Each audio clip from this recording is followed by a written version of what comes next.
उस समय ठाकुर जी कहां हैं? निकुंज में हैं।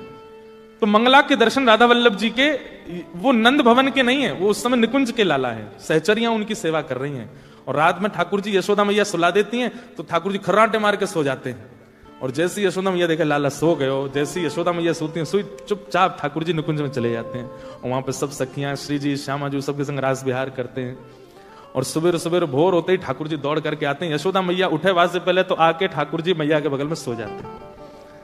ठाकुर जी आके सोते हैं, तुरंत मैया का उठना होता है। मैया के लाला भोर है गई, चल उठ जा। लाला कैसे बताए, रात भर सोयो नहीं मैं तो। ब्रज की लीला तो अद्भुत है।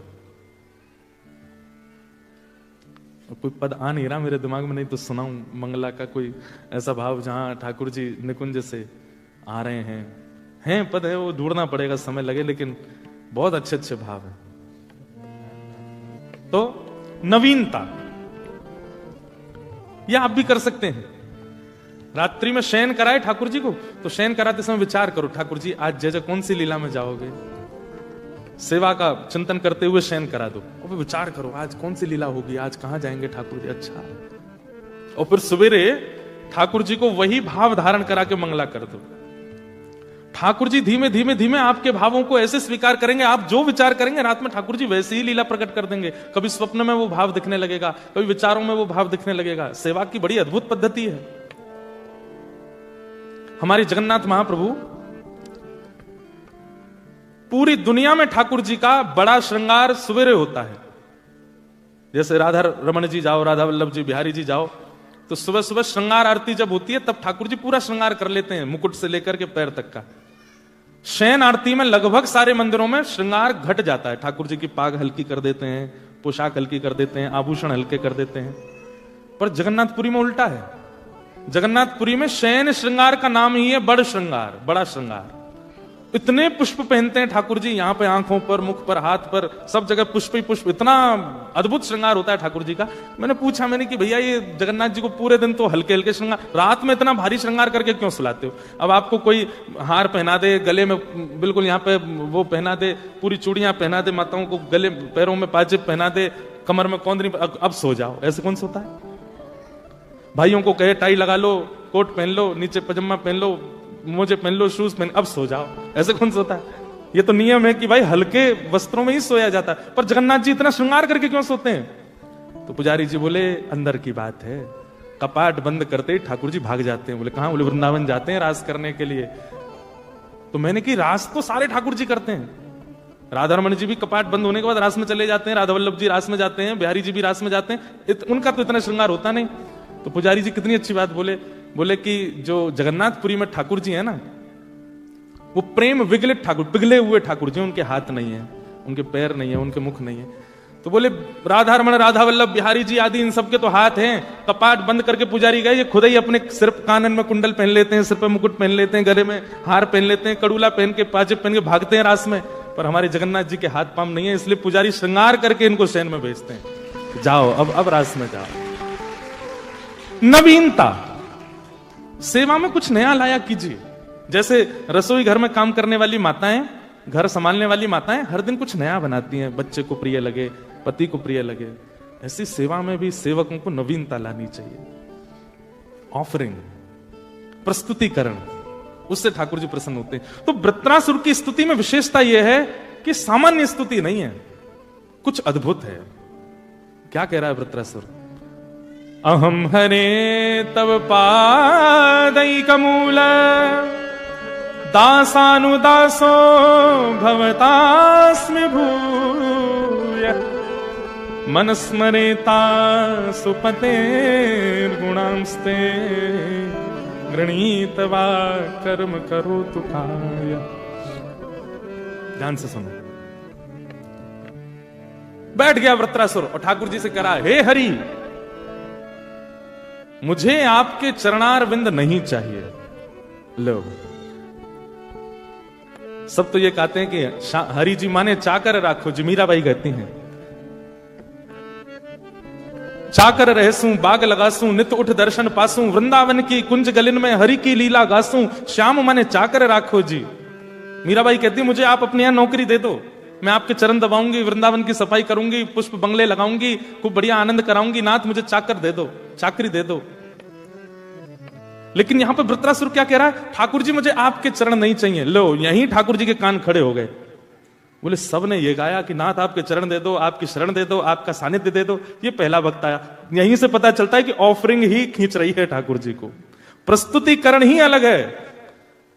भगवान मानो आकाश से देख रहे हो, मेरे चरण नहीं चाहिए तो फिर क्या चाहिए? वृत्रासुर कहता पहले वचन दो, जो मांगूंगा सो दोगे। भगवान बोले अब तो देना पड़ेगा भाई, कुछ नया बोल रहा है, मांग क्या चाहिए? हमारे नहीं चाहिए। अच्छा जरूर लक्ष्मी जी के चरण चाहिए होंगे, हम धन है ना, साक्षात लक्ष्मी वही चाहिए होंगी तुझे। क्या चाहिए बता? बोले आपके चरणार विंद नहीं चाहिए। ठाकुर जी बोले नहीं चाहिए तो फिर चाहिए क्या? बोले आपके चरणों के जो दास हैं, उन दासों के चरणों के जो दास हैं, और उन दासों के चरणों के जो दास हैं, उनका मुझे दास बना दो, ऐसी मुझ पर कृपा कर दो। दासानुदासो भवतास्मि भूय।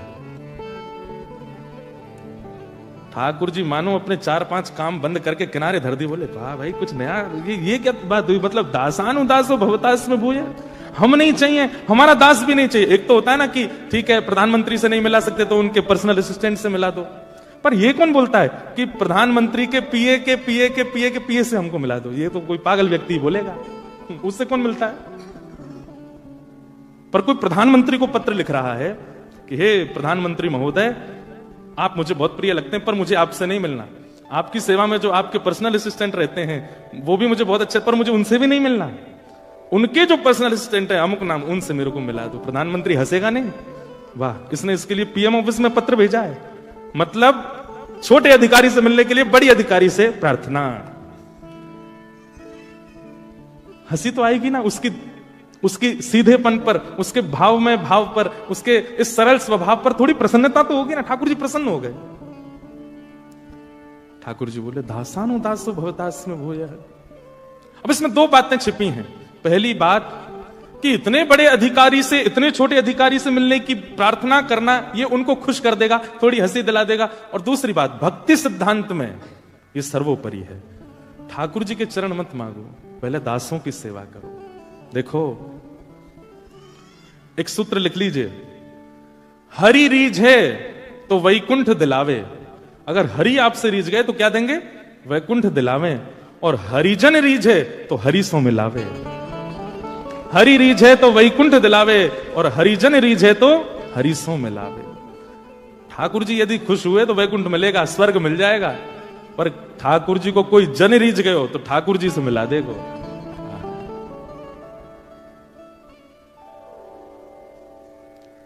दासानुदासो भवतास्मि भूय। मुझे आपका नहीं, आपके चरणों में रहने वाले दासों के दासों का दास मुझे बना दो, ये कृपा मुझ पर कर दो नाथ। ये भक्ति का सिद्धांत है। हरि सेवा बाद की वस्तु है, पहले हरिजनों की सेवा, हरि भक्तों की सेवा वो पहले कर लो।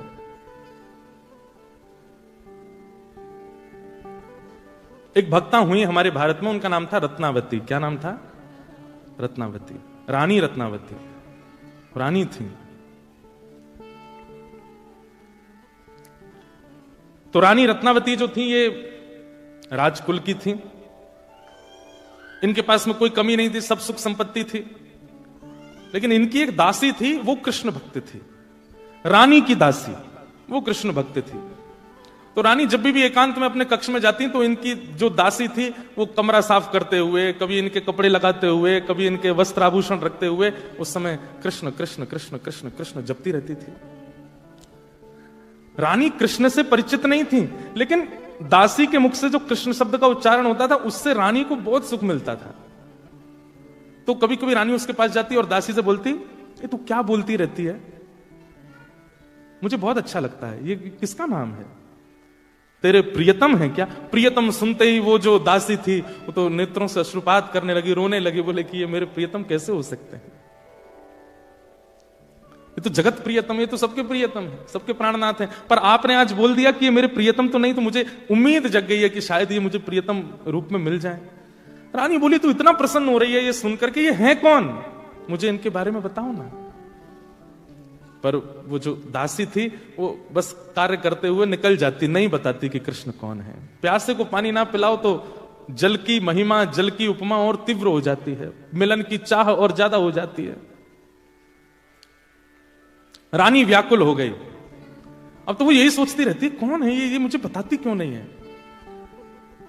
कभी फिर पकड़ लेती है, तूने बताया नहीं उस दिन ये कृष्ण है कौन। तो दासी बोली, आपको जान के क्या करना है। बोले कि मैं रानी हूं, मैं चाहे जो जान सकती हूं। बोले ठीक है, परंतु कृष्ण से हो क्या रहा है, ये नाम सुन के आपको कुछ अनुभव होता है। बोले अनुभव तो कुछ नहीं होता, पर बस अच्छा लगता है जब तू बोलती है और बोलते हुए काम करती है, मुझे अच्छा लगता है, इसलिए मेरी इच्छा है जानने की ये कौन है। रानी ने लीलाएं सुनाई कि वही ब्रजेंद्र नंदन, नंद नंदन, यशोदा मैया के लाला श्री कृष्ण हैं, जो ऐसी लीला करते हैं। आदि आदि सब लीलाएं सुनाई। लीला सुनकर के वो रानी बड़ी खुश होती है। अब तो वो पूरे दिन चिंतन करती है, अच्छा ऐसे माखन खाते हैं, ऐसे गोपियों के यहां जाते हैं, ऐसे भाव रखते हैं। 2-4 दिन तो रानी को अच्छा लगा। फिर रानी कहने लगी, मेरे को इससे संतुष्टि नहीं हो रही, अब मेरे को कुछ और जानना है, मुझे कुछ और बताओ, मेरे को व्याकुलता हो रही है, इनसे मुझे मिलना है। कैसे संभव होगा। देखो, एक दासी के प्रति दासत्व का भाव ले आई है रानी, तो जीवन में ठाकुर जी आ रहे हैं। भगवत भक्त की जाति नहीं होती, भगवत भक्त की पदवी नहीं होती। भगवत भक्त तो भक्त होता है, चाहे वो ब्राह्मण हो, चाहे वो क्षत्रिय हो, चाहे वो विदेशी हो, चाहे वो देसी हो, वो भक्त ही होता है। उसकी शरण ले लो, उससे भगवत प्राप्ति निश्चित है। वृत्रासुर ने अपने प्रथम श्लोक में भक्ति का सूत्र बताया। ठाकुर जी नहीं, ठाकुर जी के चरणन को दास बनो, दासों के दास बनो। रानी कहती, मेरे मन को संतुष्टि नहीं हो रही है, और कुछ बताओ। तो एक दिन दासी ठाकुर जी का ललित त्रिभंगी स्वरूप लेकर के आई और रानी की सेवा में ठाकुर जी पधरा दिए। बोले कि अब इनकी सेवा प्रारंभ कीजिए, उससे सुख मिलेगा। पहले कथा जीवन में आती है, फिर सेवा जीवन में आती है। सेवा जीवन में आ गई, अब तो रोज श्रृंगार करती हैं, रोज सजाती हैं। पहले जीवन में कथा आती है, कथा सुनते सुनते फिर भगवत भक्त जीवन में आते हैं, ठाकुर जी के भक्त जीवन में आने लगेंगे। भक्त के आने के बाद फिर ठाकुर जी की सेवा जीवन में आती है, और सेवा आने के बाद फिर धाम में रहने की इच्छा आती है कि अब तो बस सब कल हम आए एयरपोर्ट पे ही 2-4 सब वैष्णव सब, महाराज जी हमको आप कैसे भी वृंदावन पहुंचो, ऐसी प्रार्थना करो कि वृंदावन का अखंड वास हो जाए। अब ऑस्ट्रेलिया बढ़िया नहीं लग रहा है, सुहा नहीं रहा है। देखो पहले तो भारत छोड़ के यहां आ गए, अब यहां से वापस जाना है। लेकिन व्रज धाम में अखंड वास करने की ये निष्ठा, ये क्रम होता है, ये इच्छा प्रकट होना, ये भी भगवत कृपा है। धाम में इसलिए नहीं, यहां जैसी फैसिलिटी नहीं है, यहां जैसी सुख सुविधाएं नहीं है धाम में, लेकिन फिर भी आप सब तज के वृंदावन वास की इच्छा रखते हो। एक बात हम बोल दें, इतनी सुविधाओं में रह करके भी ऐसे स्थान पर रहने की इच्छा प्रकट होना एक प्रकार से मानसिक ब्रजधाम निवास ही है। मन से तो आप ब्रजधाम के ही हो। मीराबाई के पास में सब कुछ था, पर वो सब कुछ रहते हुए भी यही सोचती थी कि बाला मैं बैरागण होंगी, जिन भेषा मारो सांवरो रीछ है, मैं सो ही भेष धरूंगी, बाला मैं बैरागण होंगी। यहां रहते हुए भी मन में इच्छा होती है कि हम बरसाने बस जाएं, वृंदावन बस जाएं, धाम निवास हो जाए, यमुना पुलिन पर रहने लग जाएं। इतनी व्यवस्थाओं के बाद भी ब्रज की इच्छा, ये भगवत कृपा ही है। में लोग बड़े एटिकेट से रहते हैं, सीधे बैठते हैं, सीधे चलते हैं, सीधे खाते हैं, सरवट भी नहीं आनी चाहिए, ऐसे कपड़े पहनते हैं, जिम वगैरह जाते हैं, फिजिक बनाते हैं, सीधे साधे। फिर उन लोगों की प्रशंसा होती है, देखो इनके बैठने का ढंग, चलने का, उठने का, सब कितना बढ़िया व्यवस्थित है। हमारे ठाकुर जी सोते भी ऐसे हैं, उठते भी ऐसे, खाते भी ऐसे ही हैं। अब राधा रमन राधा वल्लभ जी ऐसे ही रहते हैं, बदलते थोड़ी हैं, पूरे दिन टेढ़े ही रहते हैं। और फिर भी देखो हजारों लाखों नावती के जीवन में ठाकुर जी आ गए। बहुत ध्यान से सुनो, पहले नाम आया, एक दासी के मुख से नाम सुना,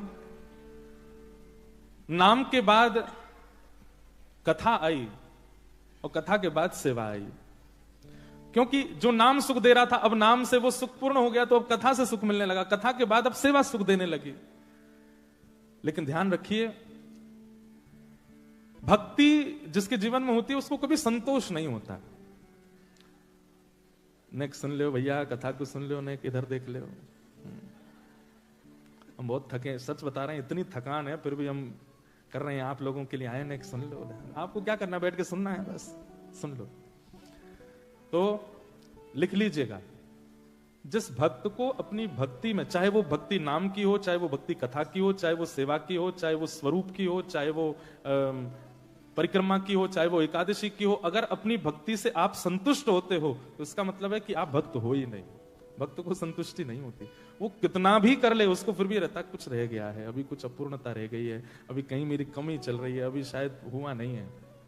जैसे प्रेमी, वो अपने प्रियतम को या अपनी प्रियतमा को कुछ भी दे दे, अगर उसको ये लगता है मैंने बहुत दे दिया, इसका मतलब है उसका प्रेम है नहीं। लड़ाइयां ही इसीलिए होती हैं दोनों कपल्स में कि वो गिना देते हैं कि हमने तुमको ये दिया, तुम्हारे लिए ये किया, तुम्हारे लिए, अच्छा गिना रहे हो, लेकिन आपका प्रियतम या आपकी प्रियतमा बस करती जाए या करता जाए और कभी गिनाए ना, और उसको तब भी ये लगे मैंने तो अभी कुछ किया ही नहीं तुम्हारे लिए, वही तो प्रेम होता है। ऐसे ही आप एकादशी हर साल सारे महीने की एकादशी करते हो, लेकिन आप साल के अंत में एकादशी करते समय खुश हो जाते हो, इस साल एक भी एकादशी का नियम नहीं टूटा, बड़ा अच्छा हुआ। इसका मतलब कहीं दोष है, आपको संतुष्टि क्यों हुई? वृंदावन गए और वृंदावन की परिक्रमा, गोवर्धन की परिक्रमा, यमुना जी में स्नान, संतों के दर्शन सब करके जब वापस एयरपोर्ट पर आए तो बड़े खुश होकर फ्लाइट में बैठे, बहुत अच्छे से यात्रा हो गई, सब बढ़िया हो गया, कुछ भी छूटा नहीं, अब तो बड़ा अच्छा। इसका मतलब है अभी करी नहीं, आप फिर भी चिंता में रहोगे, कुछ छूट गया, कुछ रह गया, अभी पूरा हुआ नहीं।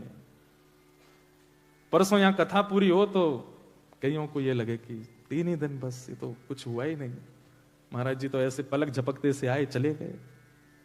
मैं बोल रहा हूं आपको, पता नहीं भारी लग रहा हो कहीं अरे यार कब जाएंगे वैसे ऐसा लग तो नहीं रहा है किसी को, हमने कोई जबरदस्ती हाथ पकड़ के तो बुलाया नहीं आपको, इतनी संख्या में आप आए हो, इसका मतलब अच्छा लग रहा तभी तो आए हो। तो भक्त को कभी अपनी क्रिया से पूर्णता का अनुभव नहीं होता, संतुष्टि नहीं। एक बात याद रखिएगा, संसार की हर क्रिया में संतुष्टि रखो, संतोष कर लो, जितना किया बहुत है, और भजन में सदैव असंतुष्ट रहो। चाहे जितने श्रृंगार कर लो ठाकुर जी का, सब आगे कह जा, अरे तुम्हारे ठाकुर जी तो बहुत ही बढ़िया लग रहे हैं, अभी कमी रहे, कुछ तो रह गया अभी।